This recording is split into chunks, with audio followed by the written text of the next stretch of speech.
Hey everybody, welcome back to my channel. It's great to see you guys again. This is my July reading wrap up, but before that we just have a few little housekeeping items I wanted to go over, and the first is a book recommendation. So, fun fact about me, in case you didn't know, which you probably didn't because I don't think I've ever mentioned it on here, is that I teach kindergarten Sabbath school at my church once a month. We have a few different teachers, and so we each take one weekend out of the month. That way it's not too much on anybody. But anyway, my weekend is coming up this weekend tomorrow, and our lesson this week is Little Maid, or if you didn't grow up like me, calling it Little Maid.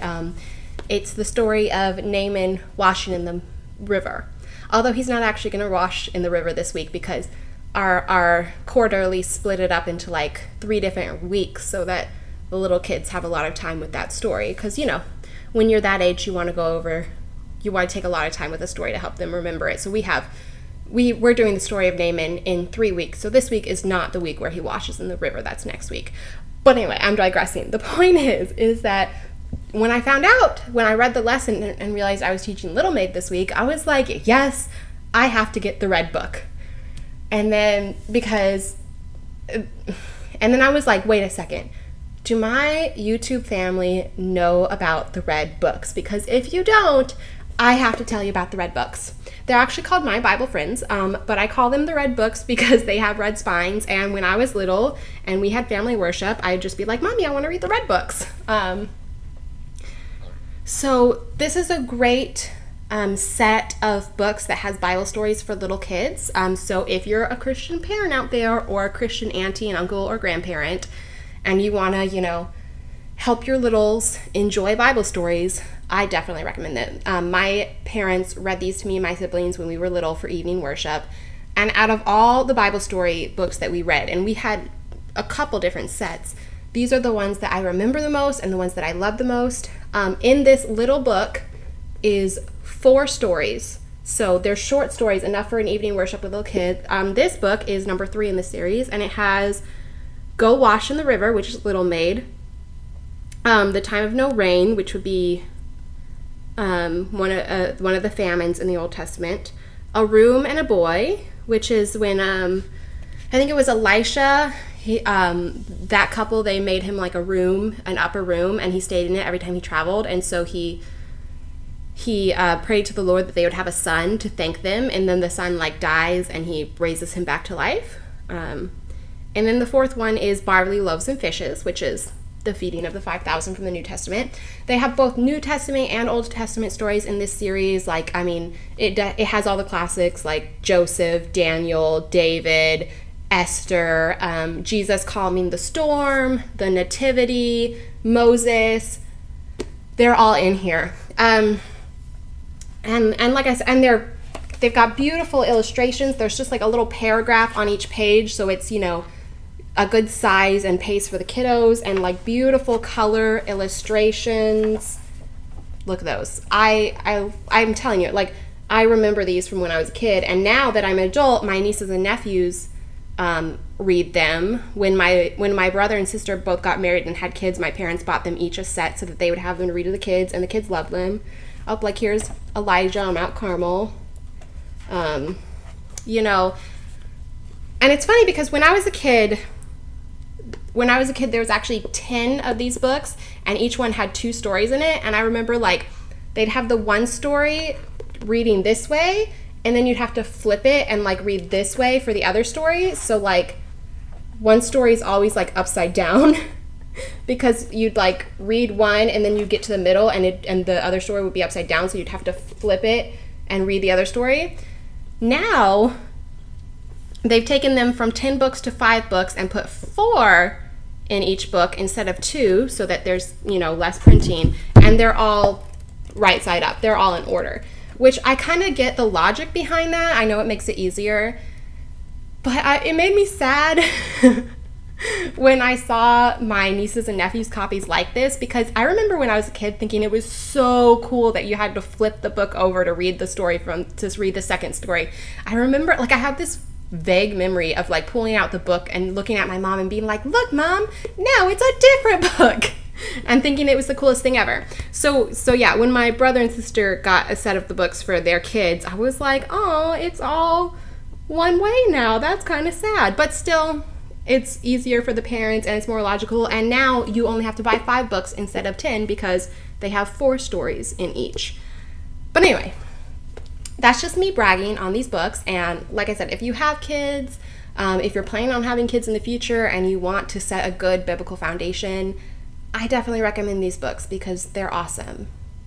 They're awesome. I love them. My nieces and nephews love them. I'm going to go read this story to my kindergarten class tomorrow, and it's going to be great.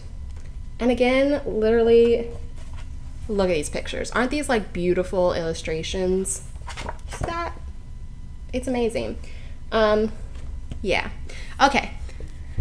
I've talked your ear off about those books enough. I just really wanted to tell you guys about them because, yeah, I mean, they're Bible stories. Who doesn't want to tell your kid Bible stories when you're in a Christian household? So,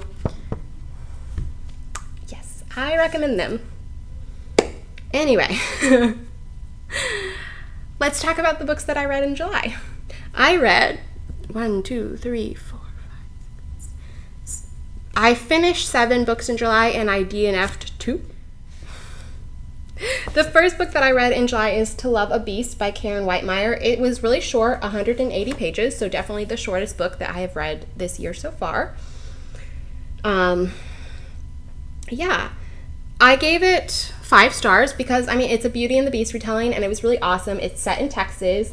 It's a continuation of her fairy tale retellings, but it's technically the start of a new series because her 3 fairy tale retellings was traditionally published, and this is independently published.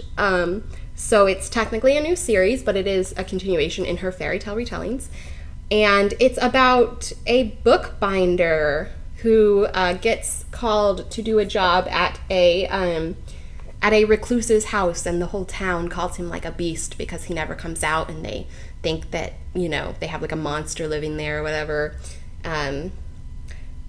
But he's just scarred and a reclusive. But yeah, it's really good. The girl's name is Callista, which I think is really pretty, you know? Like, it's a really pretty name. He's got a really, really big dog, which is kind of what helped start the beastly rumors in the town.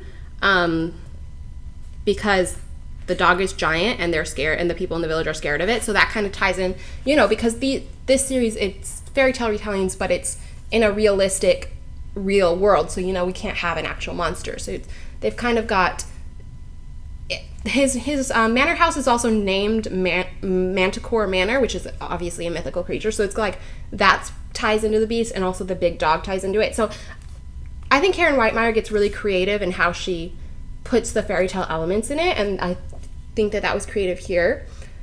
I think that the villain, our Gaston character, was well done. And yeah, it was just really good. I just wish it was longer. But I wish that about every like novella-sized book I read. Like, I just like full-size books. I think they're good. I wanted this to be full-size. The next book that I read was All My Secrets by Lynn Austin. This was the second reader poll pick from June, and I started it towards the end of June, and I just finished it in July. So it's part of my July reading wrap-up. So I gave this 3 stars simply because I enjoyed it. Like, I enjoyed the storyline. I thought it was really interesting. This book follows 3 generations of women in a single family. So there's like the grandmother, the mother, and the daughter. And the husband / father / son of these characters passes away at the beginning of the novel. So now they're 3 women on their own. And they are part of like the New York 400, like they're uber rich, Gilded Age family. But the will sends like all of this guy's business and assets to the closest male relative, which is like a cousin. So the women aren't left destitute. Like, he left an inheritance for each of them that they could live comfortably on if they leave their uber giant mansion. But anyway, they all have different ideas of what they should do.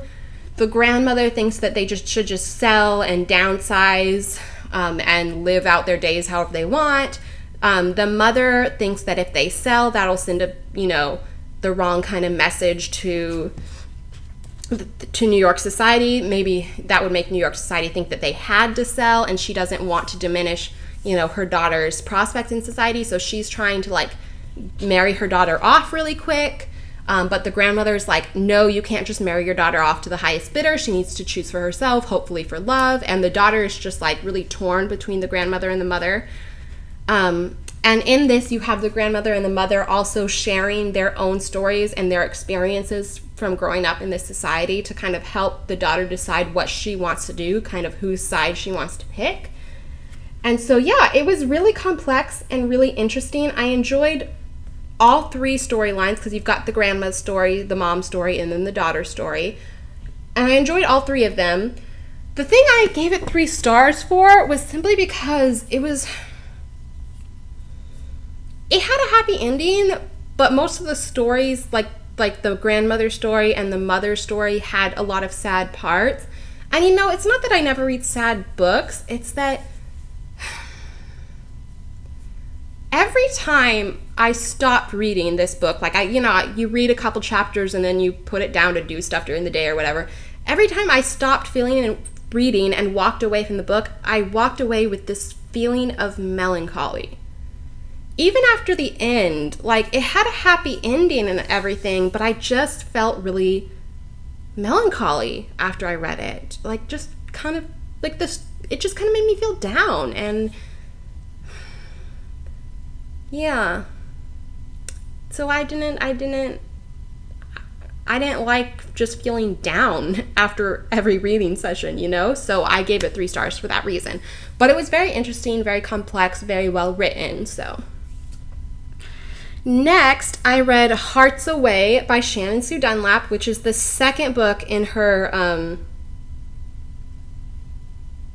I don't know the name of the series, Cruise Love Story series, something like that.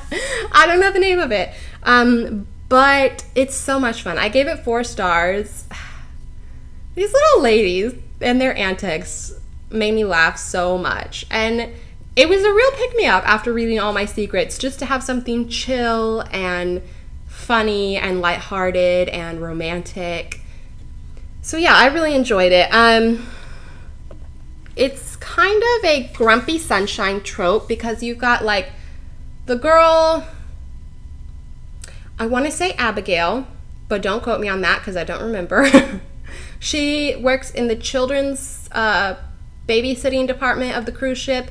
And the guy is a single father. He's the grandson of one of the shippers.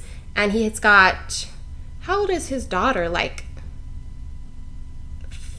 5 or 7, maybe, somewhere in there. I don't know how old she is, but she's super cute. And anyway, he's very strict and grumpy. He grew up in a very strict household, and he's trying not to be that way for his daughter because he's I want to be a better parent than my parents were, but he doesn't necessarily know how.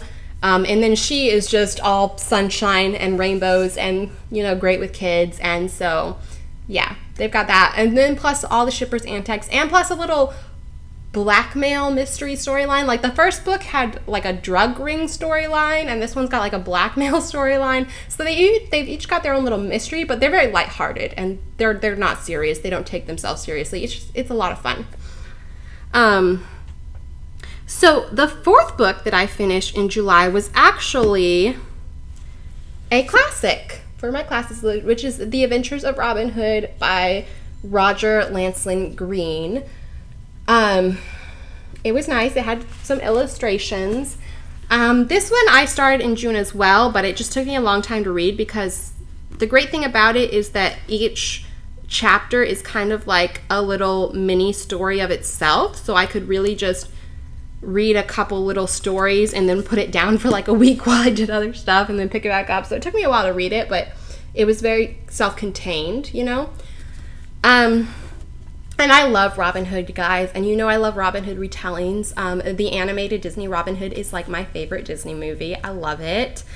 And this is my first full read through of a Robin Hood story. When I was in college, I read most of, I think, Robin Hood and His Merry Men was the compilation. My friend had it at her house, and I was over at her house one weekend, and I was like reading through it while I was there. But then when I went back to my dorm, I left it behind. I didn't ask to borrow it. I should have asked to borrow it because she would have let me.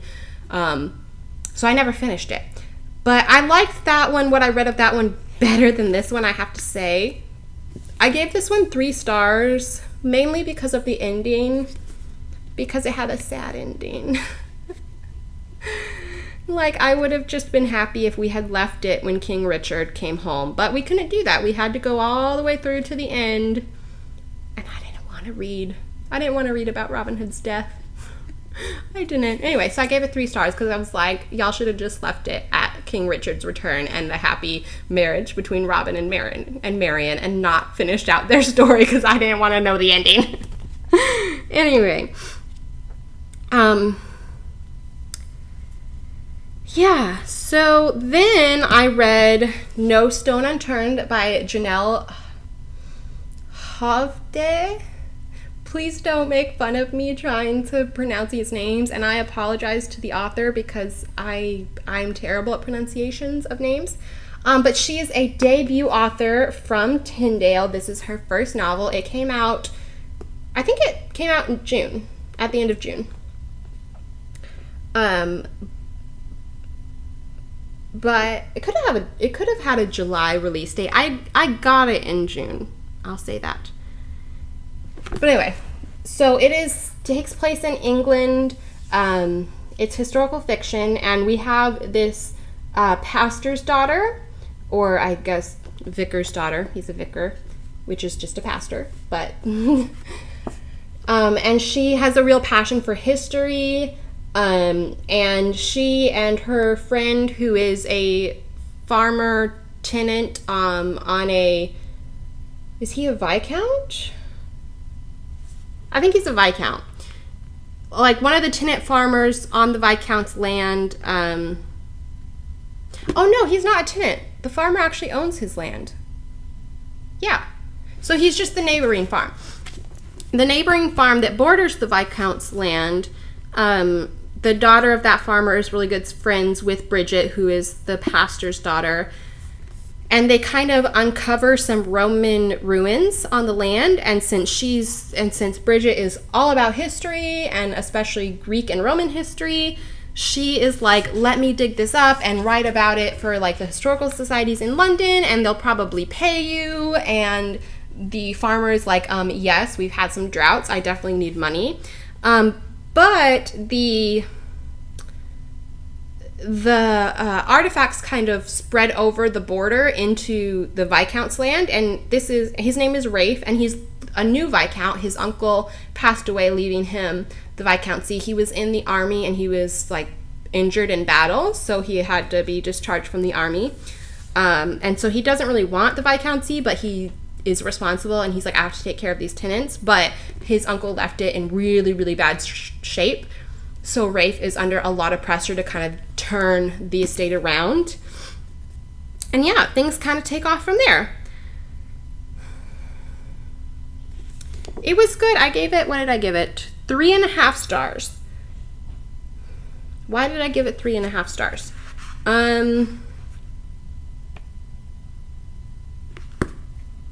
I have no idea why I gave it 3.5 stars. I liked it. I didn't love it, but I liked it. And I can't really tell you anything particular about it. But like particular opinions I had. It had a lot of emphasis on like Greek and Roman mythology. But it brought that back around to like Christianity and used that to make kind of some Christian where are my words today?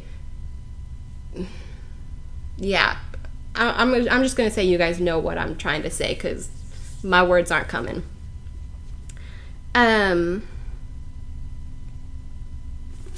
Yeah, I don't know why I gave it 3.5 stars, but that was the review I gave it, so that's the review we're going with. Sorry about that. Okay, so next I read Facade by Pepper Basham, which is a World War II novella. And there's this girl, and she is super, super, super smart. And she was recruited into the British spying. I know the name of it. I do. Again, my words. She was recruited to be a spy in World War II, but she chose not to because of something that happened during her training. But her childhood friend, who she hasn't spoken to in like 3 years, he works for this department of British intelligence. So they really need her for a mission, and so they come back and try to recruit her again, and she's like, no. But then she finds out that her brother, who is a pilot, is missing in France, and that if she joins, she can be on the team that goes to look for him. And so she does end up joining, and they have a little mission where they look for her. I gave this one 3 stars. Because it was really short, again. I feel bad for giving them less stars because of their length, and I know I do that a lot, but it's just like I always just wish it was longer. Like, I just never feel like it's long enough. I also gave it 3 stars because I think there were some instances that I felt like the tropes were a little overdone. Which, I mean, Pepper Basham is one of my favorite authors. I think she's a fantastic writer. So, like, the things that I felt about this book were not indicative of her writing overall at all. I don't usually feel this way about her writing. But there was just a few things like the character being, like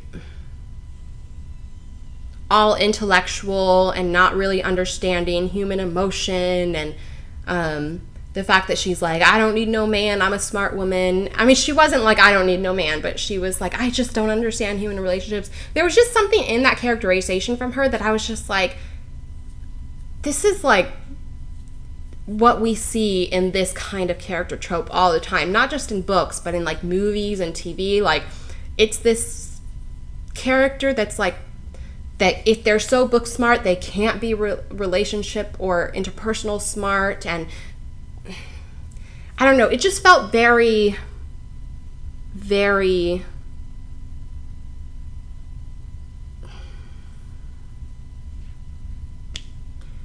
again, I cannot find the word for this. Oh my goodness.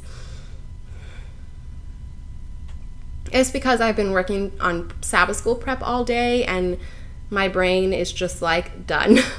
But I just felt that it was a little on the nose. That's what I'm looking for. It was very on the nose. And so yeah. Then the 7th and final book that I finished, we're coming to the end, guys. You don't have to watch me struggle for words for that much longer, I promise. The 7th book that I read was The Collector of Burned Books by Rosanna M. White. This is her newest novel. This is actually World War II. The majority of her novels are World War I or 1900s, and so this is her first full World War II novel. She did do a novel that was like half World War I and half World War II, I think. But this is her first full World War II novel. And it takes place in Paris. And you have a German Nazi who is sent to Paris to go through the libraries and separate out all the banned books from Germany's banned book list. But he's actually not like a Nazi at heart. He was conscripted into the army, and he felt like he had to do this job in order to protect his loved ones, because, if he says no, then not only is he, put to death or sent to a camp, but his whole family is as well. So he felt like he has to do it, but he's kind of trying to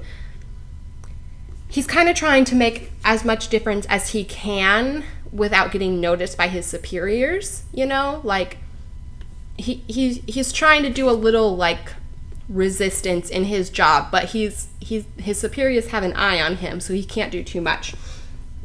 Meanwhile, we have Corinne Bastian, who lives next door to the library of banned books where he has his headquarters in. And she does a little bit of resistance work, and their paths cross quite a few times, and they kind of have to learn to, well, he knows that they're on the same sides, but he can't tell her, so she kind of has to learn to look past the things that she sees on the surface to what's underneath. And it was good. I thought it had some good messages.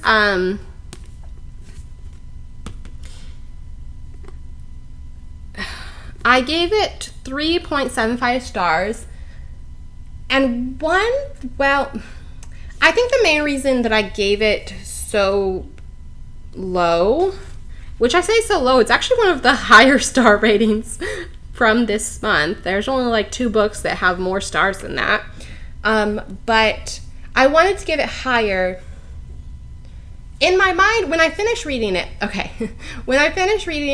I first thought only like 3 stars, but I actually gave it 3.75 because I got sick in July, like just a little cold, but because of my chronic illness, when I get little viruses, they really, really knock me out. I mean, like really knock me out.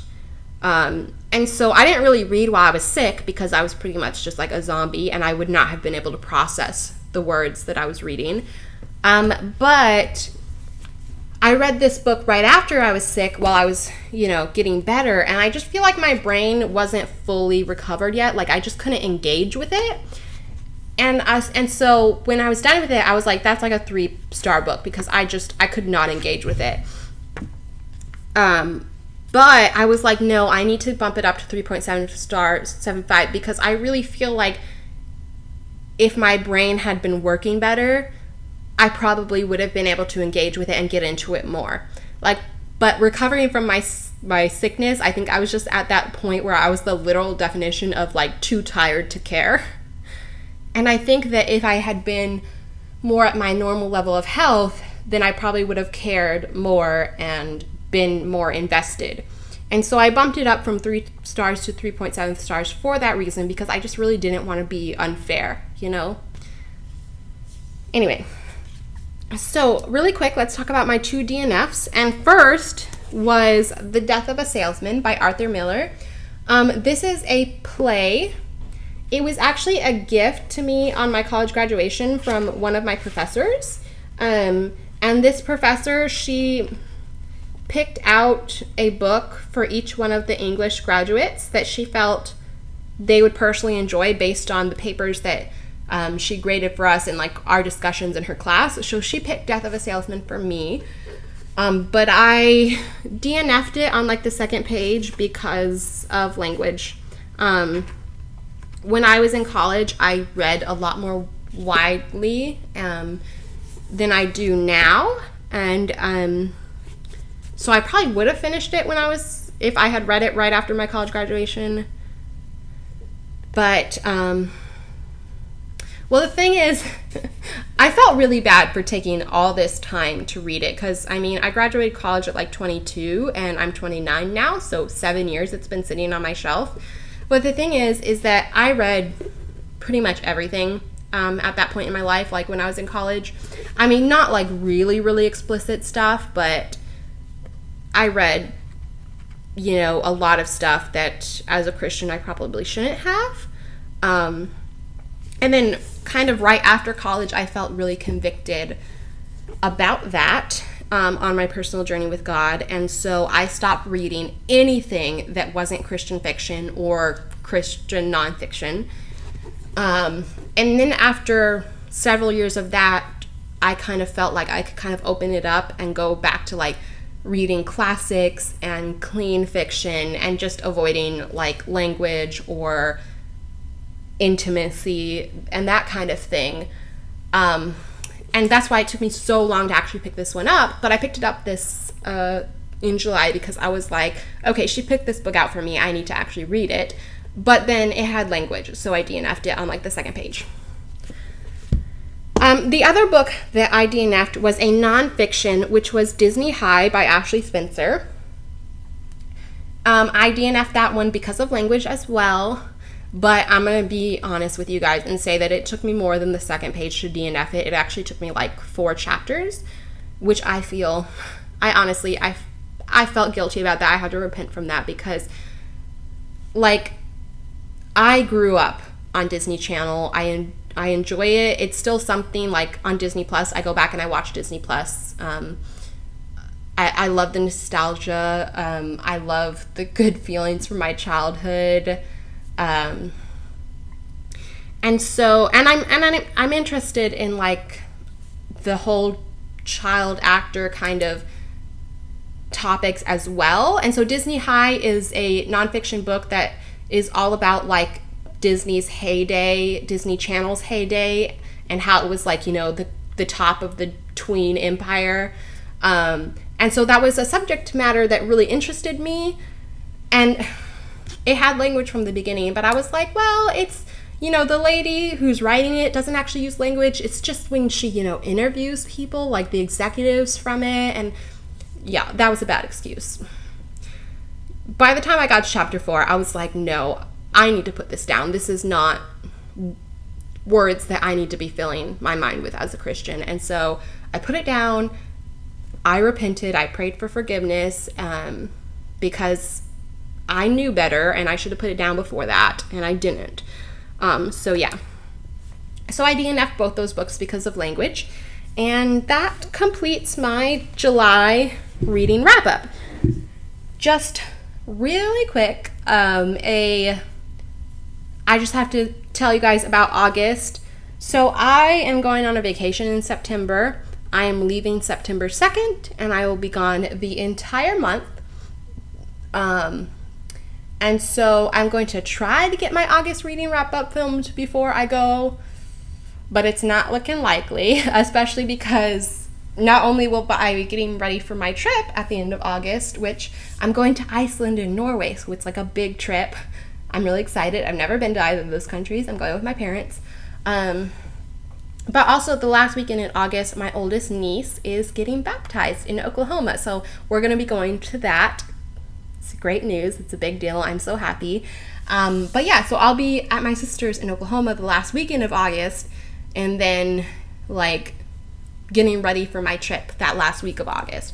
So I don't know if I will get my August reading wrap up filmed before I leave on my trip. I will try, but the probability is low. And I'm not going to film it on my trip. Like, I'm not going to take my filming stuff. I'm not even going to take my computer with me. So if I don't get it filmed before I leave, then most likely what I'll do is I'll combine my August and September reading wrap-up videos together and get you guys that at the beginning of October. So if I see you at the beginning of September, yay. Otherwise, I will see you at the beginning of October. Thank you guys so much for watching. Thank you.